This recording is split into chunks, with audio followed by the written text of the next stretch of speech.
Hey everybody, I'm the Explorographer and welcome back to the channel. First off, before we get this video today started, I really want to talk to all you folks who liked and subscribed to the channel.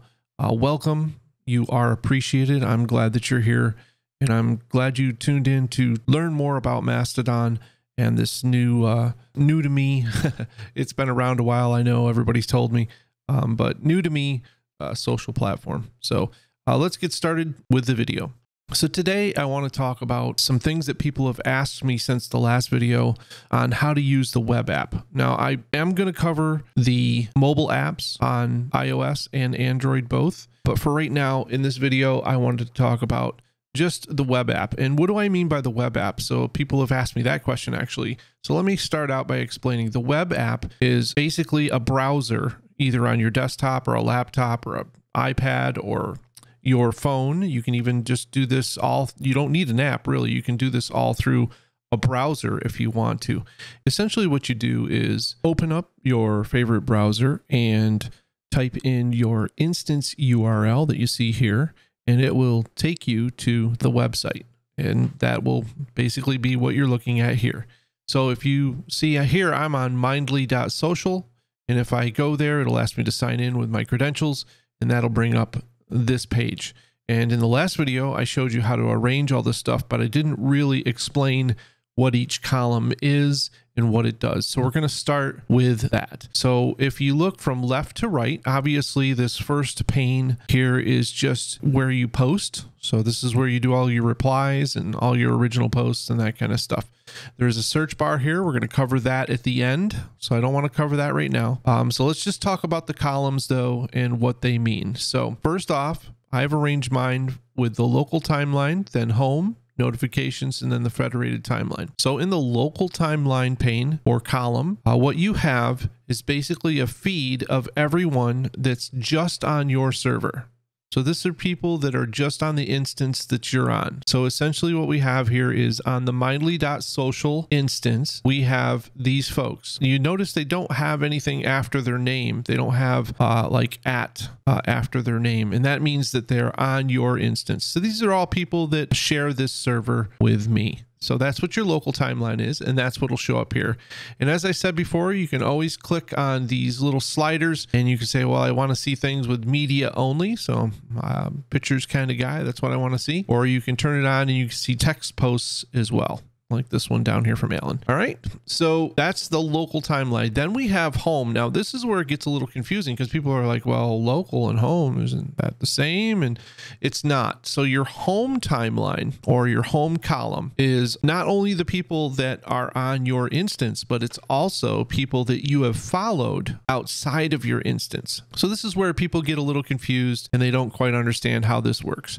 So there are instances all over the world. Those are servers, different servers, and they're all interconnected through the federated timeline. So they all talk to each other. So it's all like these little clusters all over the place. When you first get on Mastodon, you'll get into an instance. It might not be the instance that you want to be in. You might get there and be like, this isn't for me.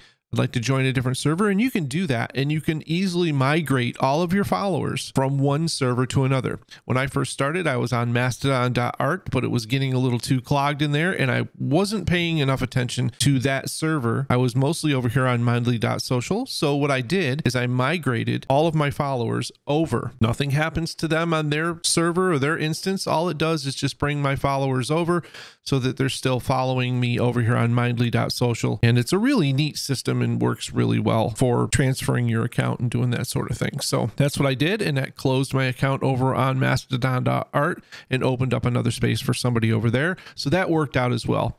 I don't recommend holding down multiple accounts unless you're doing it for business purposes. So if you own 3 businesses, you might want to have 3 different accounts. But for every individual that's out there, I really would suggest staying on one server at first, at least, and focusing on just one server as far as having an account. So don't have multiple accounts because it's going to get really hard to deal with. And I deal with a lot of social media during the day, and I can just tell you it's quite difficult to keep up with all of them.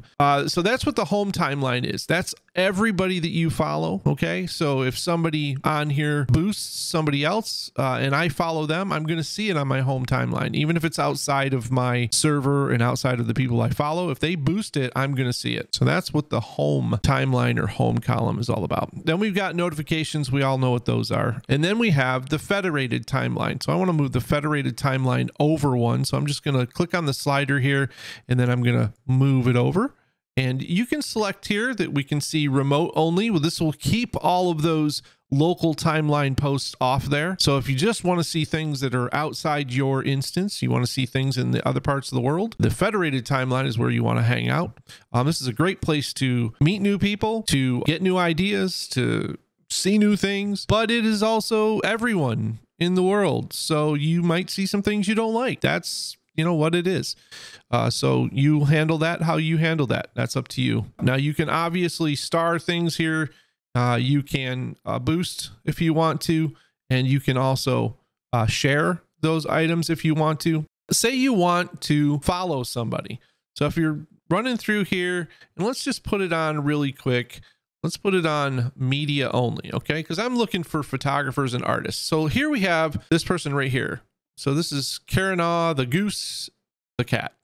Okay. All right. Great name. So if you want to inspect this person and see what they're about, they put up an interesting post and you want to check it out, click on their name. You'll see another column pop up here.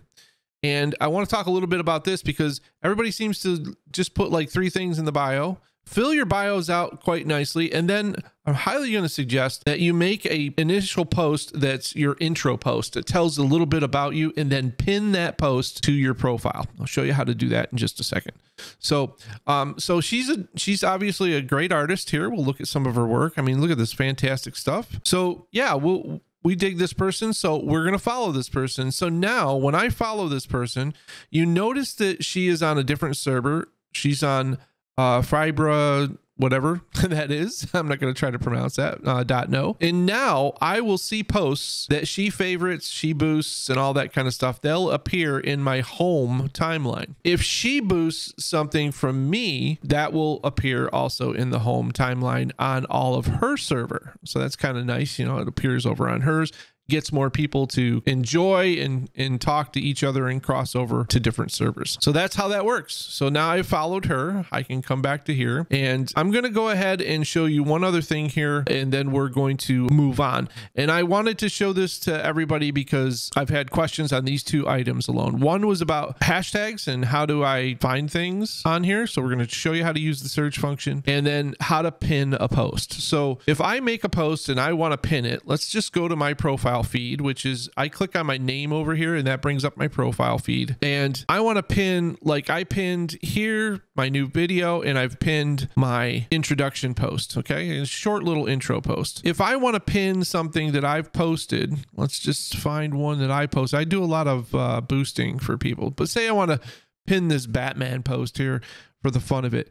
What you're going to do now, you need to be in the browser web app. Okay, this means you need to be in a browser and be on this same looking page that I'm on in order to see this stuff, because the Mastodon app for iOS is missing a lot of stuff. If you want a good app for iOS, I highly suggest Meta Text, and that would be a really good starter app for you to get into. It's very much like the Bird site, so you'll be very comfortable with that. And for Android, I would suggest Tusky.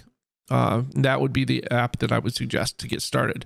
I want to do some in-depth videos on those 2 apps, but that's going to be down the road a little bit. I've got to get that set up. All right. So how do I pin? So here I want to pin this post. Come over here to the post and then click the 3 dots or the more button. And here you can see all of the things that you can do. You can bookmark this for later on. You can embed it into another post. You can pin it. That's what we'll do. We'll pin it. And then what will happen is that post will appear on my profile. So it's really cool. If you want to see a big page of your profile, by the way, you can always click on your photo and that'll open up a big page. And you can see here that pinned it right at the top.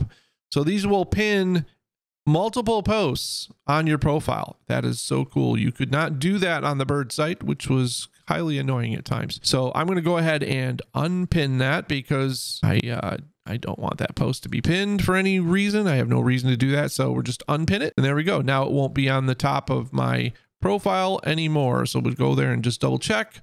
And there you go. That's the one that I have from the last video. So there you go. All right. How to use the search function. So the search function is pretty powerful, and it's going to help you gain quite a bit of things to follow and things to discover. So let's say if I want to search, like, let's say photography, I'm looking for photography posts, put in the hashtag symbol. A lot of people don't do that. So make sure you do that. And then we're going to see that there's 179 hashtag posts people are talking about. You're going to come down here and you're going to click on that actual hashtag. What you're going to see is over on the right, a new column will appear. Now, a couple of things about this. Maybe we don't want to do this every time we want to look for photography, or maybe we just want to have a constant feed. If that's the case, if you want to have a constant feed, click on the sliders and you can pin this hashtag. And now this will stay here. Even if you close the site and you open it back up, this will always be here for you. And this will fill with posts that use the hashtag photography. This is an amazing feature. You can eliminate all of these other timelines if you want to and just keep hashtags. You can totally customize it the way that you want to, and that's awesome. So you can always find people on here to follow. So if you see somebody you want to follow, remember, click their name. Look, Paulie, I follow him already. He's a great photographer. You should follow him as well if you're into photography. So that's how you use the search function. It's pretty powerful. Punch anything you want in there. I highly suggest you just get in and start playing with it to see how it works, and you'll get the feel for it and understand how it works pretty quickly. So I think that covers just about everything, guys. I don't want to make these videos too long, so I'll edit this down and try to make it decently length. But next time I'll be talking about how to verify yourself on Mastodon. It's not like it is on the Bird site. It's basically you get this green URL here. This means that my website is verified. It's as simple as putting a little bit of code into your website. I'll talk about that next time. And next time we'll talk about how to move over to another server. So I've got to get that set up. So give me a little time on that. And we'll talk about mobile apps as well. So thanks so much for tuning in again. I know this is a new thing for a lot of folks. And like I said, it was new for me. That's why I announced the last video. I know a lot of people are like, it's not new. It's not new. I get it. It's not new. I was actually on mindly.social like 2 years ago, but I didn't do anything with it. I just logged in and I don't even know where that account is at actually. So I have a new account and I'm all good. So anyways, if you guys like this video, please give it a thumbs up because that really helps out the algorithm and helps the channel out to grow and get better. Throw me a subscribe if you're not already, hit the notification bell, and most importantly, share this video out on your social media to help people get acquainted with Mastodon and get them into the new club on the block. All right, guys, take care and stay creative.